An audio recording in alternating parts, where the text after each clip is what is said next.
Well, howdy folks, welcome to the channel. If it's your first time, my name's Jeremy. This is Colony Hills Homestead. So I haven't posted anything in the last several weeks. Anybody that lives in Texas may know what we went through in June with the weather. So had many trees down here in East Texas on the property, limbs broke off, driveway, parts of it washed away. We needed the water, the good Lord knows what we need.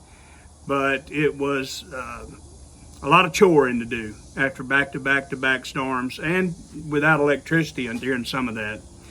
So we're back on track now. It's July and it's hot as ever.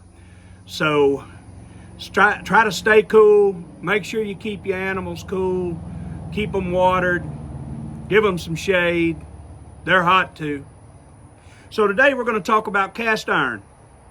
A lot of things I wish I'd have known younger in life, earlier in life than what I know now. But had I known what I know now, then I would have purchased cast iron and been done with it.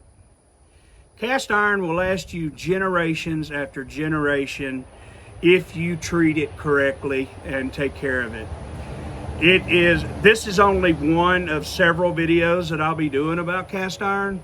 But what we're going to talk about today is restoring cast iron from it being treated incorrectly and sometimes put up wet.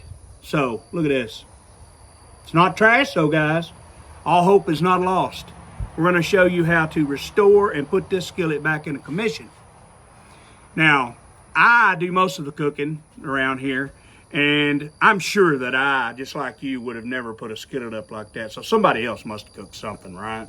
Right? Yeah. So we're going to get right to this and show you how to get this cleaned up, restored, and back to a usable condition. Now, according to how long this rust has been here or how bad or deep it has penetrated will be determined upon the steps you need to take. So I would tell you that the first step I will take to make this quicker and easier on me is I will hit it with this. I will hit it with some sandpaper, and it's not going to hurt this skillet at all. If anything, it's going to improve the smoothness, and that would be the first thing that I would do. So I'm going to hit this real quick, and we're going to go to the next step. This is really all we need to do. So stick around. We're going to be right back. Remember to get all angles and all sides of your pan. They're all important to get that rust off of so that we can restore this back to its original beauty. So it may be necessary get you a piece of this in your hand.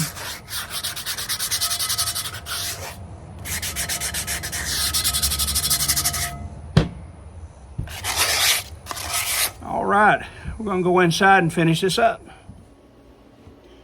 Okay guys, under normal conditions, you would want to use very little, if no, soap to clean your pans. I try to use only hot water to clean my pans, and they will need to be cleaned, and they're the easiest to be cleaned right after use. But since we had to do some scrubbing and getting rid of this rust, we're going to have to re-season this pan. So I am going to use a Brillo pad basically, and it does have soap. We'll use that and some hot water. The sanding did get the majority of the rust off. What it didn't get, well, we're going to take care of it here.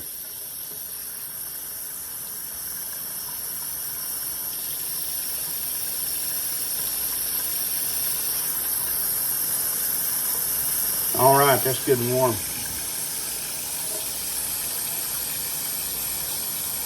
Okay, so I'm going to give this a good scrub, and we'll go on to the next step. Okay, the pan looks great. It is clean. You want to make sure that you thoroughly wash out any soap. That soap will keep the seasoning from taking on your skillet. Want to make sure you get it good and dry. Dry it out with a towel, excuse me. And then I like to go a step further. I've already preheated a burner on my stove. I'm going to set this here for 2 or 3 minutes just to make sure that we are good and dry. So to the stove we'll go.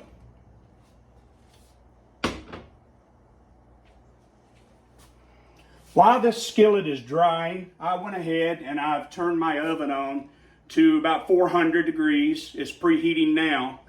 And I have laid a layer of Reynolds wrap on the bottom shelf, because after I season this skillet, we will be placing it in the oven for about an hour upside down, and the wrap will catch any drippings of oil that'll be coming off the skillet. So, about to turn this burner off and let this completely cool down before we season. Guys, if any of this has been informative to you or helpful in any way, we'd appreciate a thumbs up like this, and subscribe if you will, so you can come along and you won't miss any of our content. Thanks. Let's get back to it. Okay, let's talk seasoning. This pan has had time to cool, which, by the way, it took a great deal of time. The good thing about these is that they retain heat so well that makes them cook evenly also, but they're porous. So you want to season your pan when it is still warm and those pores are open. That's what's going to let that oil season and sink in and create that patina that's going to create a non-stick surface. That's what you're going to want. Now, when you strip a pan like we done, sanding and a Brillo pad, soap, hot water, you're going to need to season this several times. Now, some people, I think that's where they get into not wanting to use cast iron. They feel like it's tedious. But it's only because we mistreated the pan that we're going to have to do this. So I will actually treat this pan about 4 times. Now, going forward, I'll take care of this pan, and it'll need a wipe down after each use with oil. And make sure that you get all surfaces, not just the cook surfaces, to include the handle. Now, you can use any oil you want. There's a lot of folks that swear by just good old lard, okay? Bacon grease, olive oils, grapeseed, flaxseed oil is used by many. You can use any of those oils. Now, what I'm going to be using today, because I have some, is a cast iron conditioner made by Camp Chef. It actually has a combination of oils in here. Palm oil, coconut oil, and I believe sunflower seed oil. But this is what we'll be using. If I didn't have it, I probably would use the good old lard myself. So we're just going to put this in. Now, another tip, do not use paper towels in your skillets. Have you ever seen a gummy mess on a cast iron skillet that looks like the bottom is growing hair? Well, that's fibers from the paper towels that have been used over the days, months, weeks, years, I don't know. Anyway, I don't recommend using paper towels. You want something that's lint-free, microfiber, something like that. But we're just going to generously coat all the surfaces of this pan. And then, as I said, we're going to turn it upside down. We're going to put it in the oven to let it cure for about an hour. We'll take it out, and I'm going to repeat the process about 4 times, like I said. So we're just going to go back one more time, get some of that loose, still runny, pooling conditioner oil out of there, and into the oven this will go. So I hope this has helped you.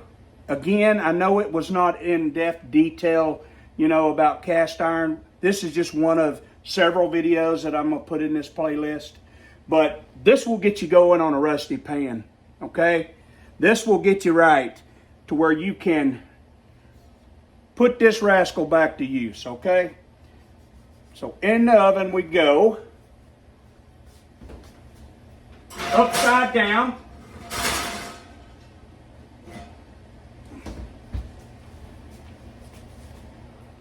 Well, until next time, y'all stay cool. And I mean literally, stay cool. It's hot in Texas. Be helpful, be considerate, stay compassionate. God bless you.